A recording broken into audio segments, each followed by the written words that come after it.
Good morning, everyone. So I hope you had a great weekend, and we're going to be posting this video shortly, but this is to finish up Chapter 13 so that we can move on with Chapter 14 and keep ourselves on track for our timeline that's on your syllabus.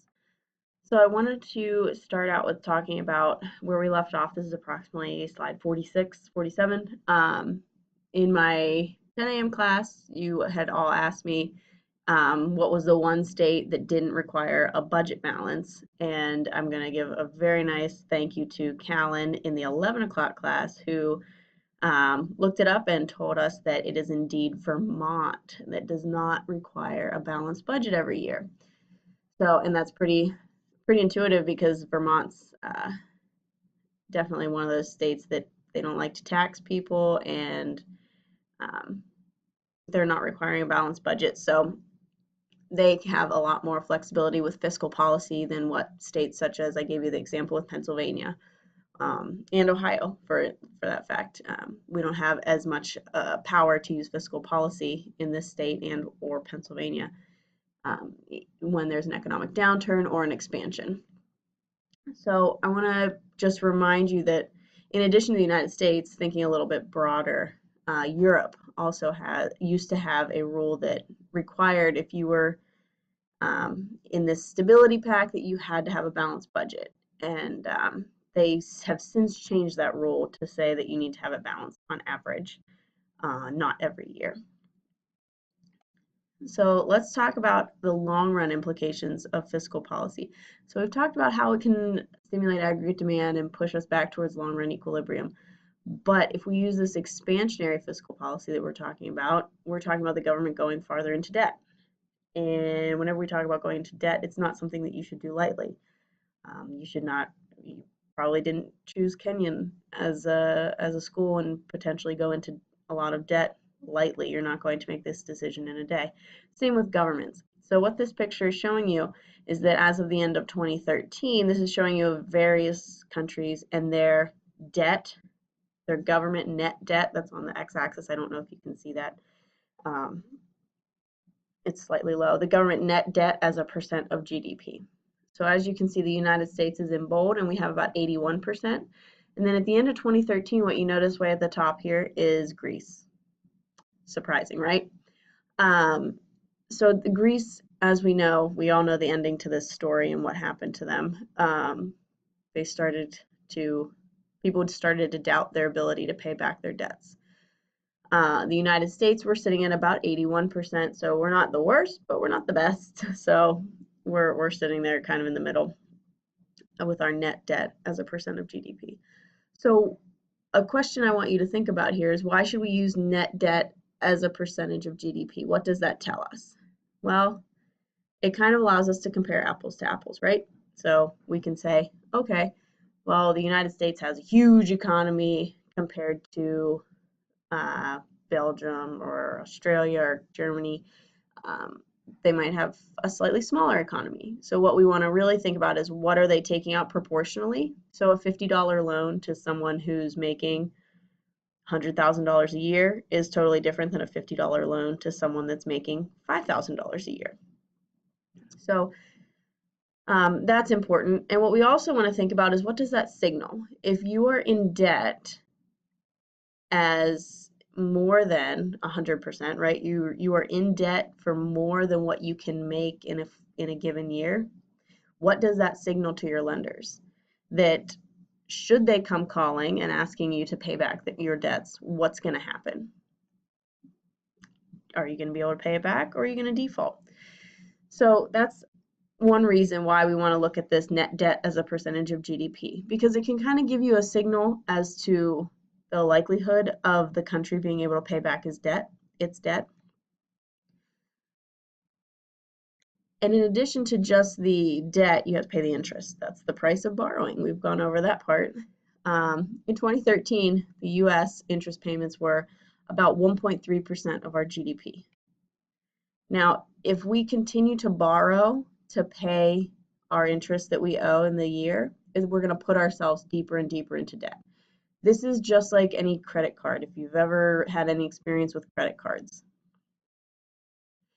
what happens is if you're just paying the minimum amount and you're not completely paying off the interest plus principal every month, you're just going to put yourself deeper into debt and you are never going to pay that debt off. So that can become an issue. 1 or 2 months, not a big deal. It's whenever this happens chronically, then lenders, your credit card company, your foreign borrowers, they're all going to start questioning your ability to pay back your debt. And what's that going to do? In order for them to continue to lend you money, they're going to require a higher interest rate because they think there's a risk that you're not going to give them their money back. So it's going to raise the interest rate. And if it raises the interest rate, then you have more interest that you have to pay on this debt, and your payments are going up. So this is going to make your default even more likely. Okay, and if a government defaults, which we have seen this before, this means that they stop payment on their debts. They just say that we can't pay it back and we're not going to, we're defaulting. So that can just totally wreak havoc on your economy. So let's look at Greece and Germany as two cases. So this is the interest rate on 10-year bonds. So that's government borrowing. This is the government saying that in 10 years, I will fully pay you back with interest. Here's your interest rate that you get each year. So you can see that in 2007, Germany and Greece were pretty much the same, right? They both belong to the EU. And starting in 2009, we see that Germany has started to pay back their debt, right? So their interest rates are going down. People think that Germany is a safe, very safe investment. They know that Germany's going to pay things back. Greece has started to not pay back their debts. So interest rates start going up. And then we see in 2012 that we get to the point where to get a 10-year bond, for the Greece to borrow a 10-year bond, they would have to pay 25% interest on this, which is huge. I mean, that's not a small number. If I offered you a 25% return to borrow money and you believed that I would pay it back, you really should jump on that because there's very few investments that could give you a 25% return. However, even though you get this 25% return, they might not pay you back. That's a problem. So Argentina is another country that has defaulted when I say recently, in the early 2000s.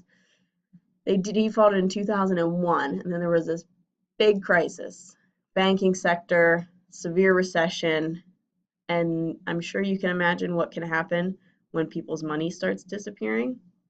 Money, as we know, makes people do different things. It can lead to an overthrow in the government, an increase in crime, just a bad time for everyone.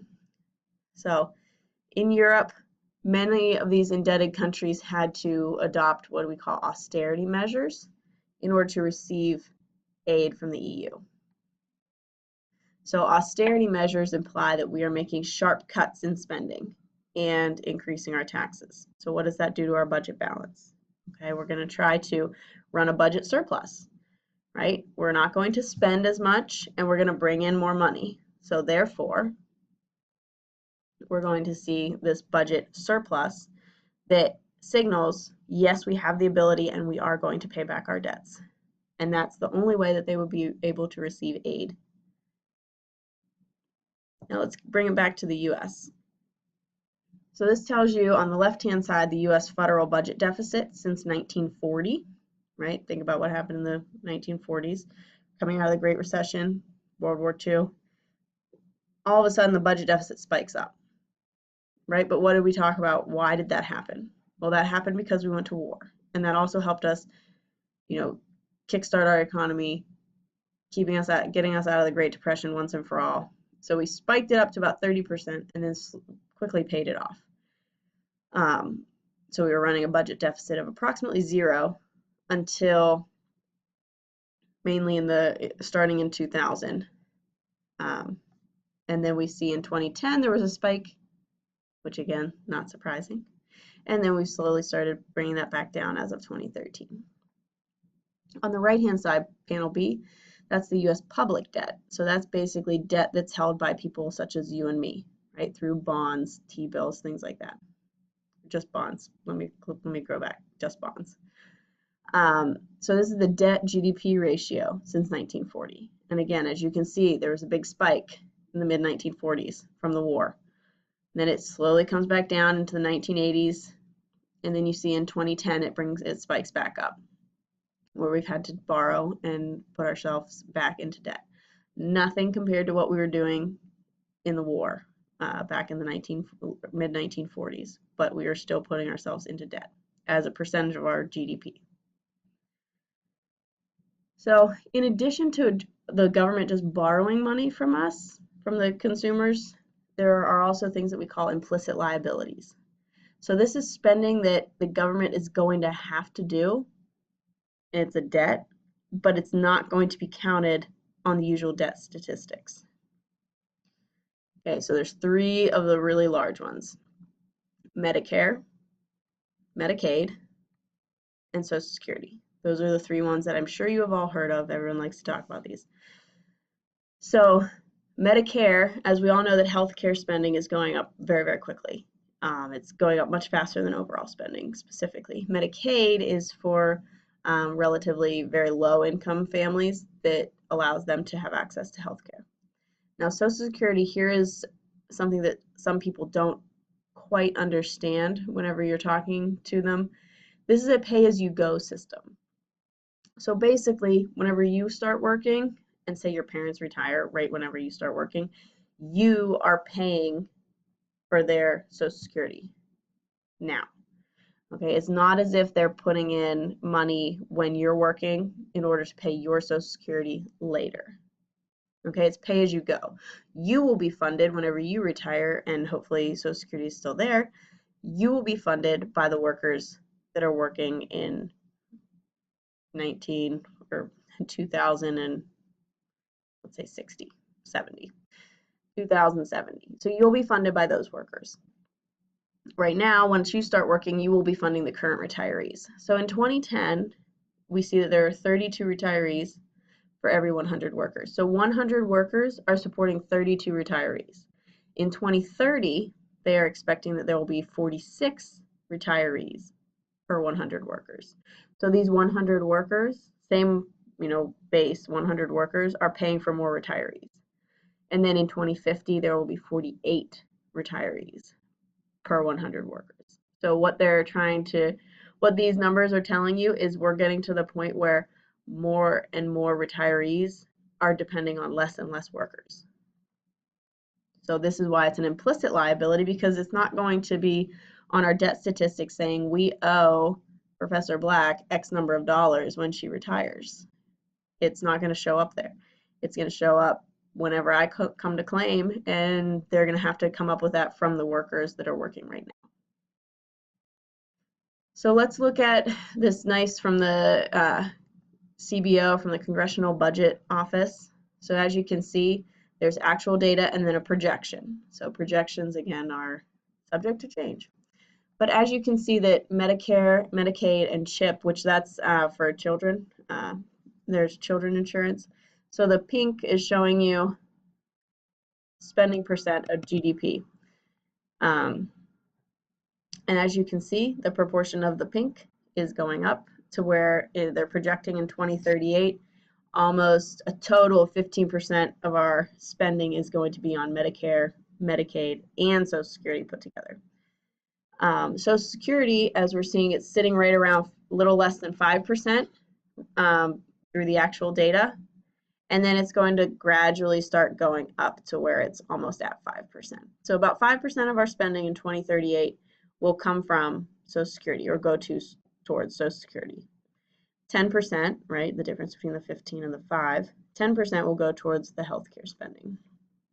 So as you can see, healthcare is taking up proportionally, or will be taking up proportionally more spending than what Social Security is. So if you're concerned with healthcare spending, this is something that's showing you that the implicit liability that we're facing is not going to go down. It's going to be going up. Okay, so as we've talked about this whole defaulting and going into, increases in crime and overthrows of government, is the United States heading down that track? That's what we kind of, what you may be thinking of. Some people believed that we were about to head into these soaring interest rates in the mid 2013-ish, just like Greece experienced. So here's the difference between us and Greece. Greece is in the euro. Countries, they don't have their own currency and they can't run a printing press to pay off their debt. So, in other words, what we tend to see is these lenders say, okay, well, even if the United States can't pay off their debt, what they can do is turn on their printing press. If things get that bad, they can turn on a printing press, whereas Greece could not. Greece couldn't do anything. They were in the euro region and they can't do anything. So as you can see, what this picture is showing you is the interest rate in the euro area and a debt ratio. So as you can see that interest rates tend to significantly go up as your debt ratio goes up, right? A positive relationship. Whereas the two purple dots, countries with their own currency, they don't see that same trend. So it's less likely that we are or were headed in a direction such as Greece, for the simple fact that we don't have the same characteristics as them, meaning that we have our own price, our own currency, and we're a little bit less scary for lenders than what Greece would have been. So that finishes up our Chapter 13 slideshow. So I hope you all have a wonderful day, and I will see you in class, and we'll start Chapter 14. See ya.